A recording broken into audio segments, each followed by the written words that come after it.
Here we're going to take a look at how you can get your learning prescription for your FISDAP exams.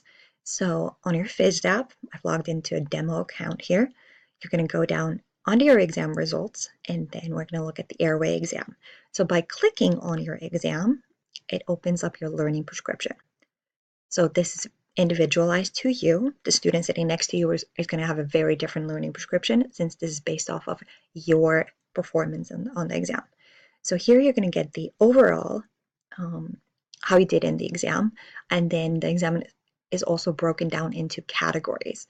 So you're going to have airway management, lower airway respiratory emergencies, respiratory arrest, and so on, in how you did in each of those categories. This is going to help you as you're going to study for the retake or for the final based off of this learning prescription. So now we want to save this as a PDF and then attach it to our learning prescription. Just like I have an example right here. So a student turned this in. Here's their learning prescription, as you can see. And let's look at this a little bit further. So in your learning prescription, you're going to see how you did in the exam overall. But then it's further broken down into the different categories. So this student got everything correct in the airway management section. Now, if we go down to lower airway respiratory emergencies, everything correct there too. And respiratory arrest, here's where we get our first incorrect answer. So every time you see this bullet point, this indicates a question that was answered incorrectly. So the learning prescription is not going to give you the exact question that he got wrong. It's going to give you the topic of the question. So this student got treating an apneic patient with tracheostomy. This is the question that they got wrong in the exam. And specifically, it was the problem solving. So the way you want to look at this is if your knowledge is low, you want to go back and read the chapter. So read the textbook again and make sure you know what all the terms mean.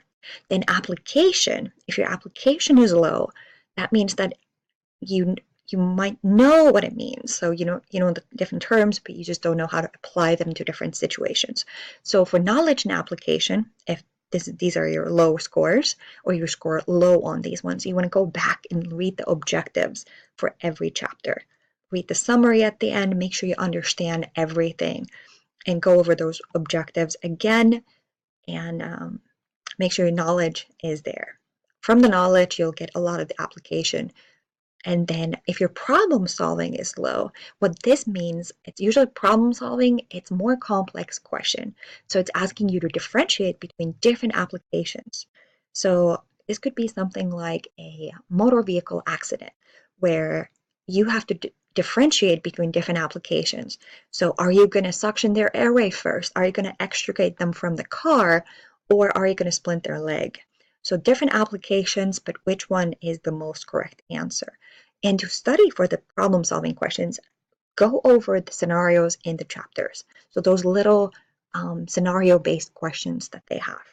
And then for application problem-solving, do more questions. So use the FISDAP quizzes that you have available, as well as the JB Learning quizzes.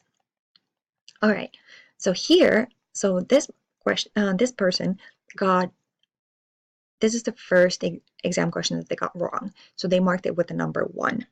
Here's the second one, assessment of adequate ventilations. Number 3 was techniques for ventilating an apneic patient. So let's look at this. Knowledge was 50% correct. So most likely some of the terminology was not correct since they got these two wrong. So for your remediation assignment, you're going to use your learning prescription, mark all of the questions that he got wrong. So 1, 2, 3, 4, and this person has a 5th one as well. So you're going to put a number next to each question that he got wrong, and then you're going to create your remediation assignment based off of that. So here we see. For number 1, patients with tracheostomies don't breathe through their mouth and nose. Face mask or nasal cannula not indicated for treatment. So what they did is that one question that they got incorrect, they're going to read up on it. So this is pages 424 to 425 in the book. So they put the reference right next to it. You can use multiple references. You can use the lectures. You can use Google. Just mark where you got your information from. Do not copy paste That's not what we want. You can type this on the computer, but just write it in your own words.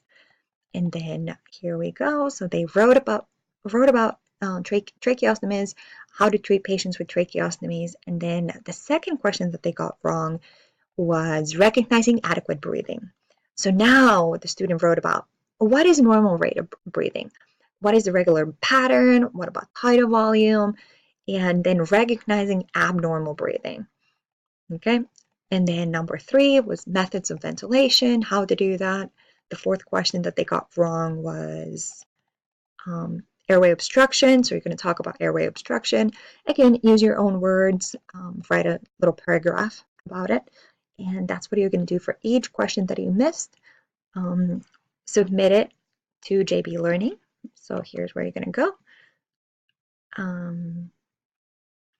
So JB Learning, and you're going to look for a box that says FISDAP Remediation Assignment right here. And then you're going to see for each unit exam, we have the exam remediation box. So airway remediation example number 1 is the one that I just went over with you. And then here you would click on this one and it would give you a place to upload your airway unit exam. And this is what it's going to do. It's going to give you 1 extra credit point, and this is your ticket to retake the exam.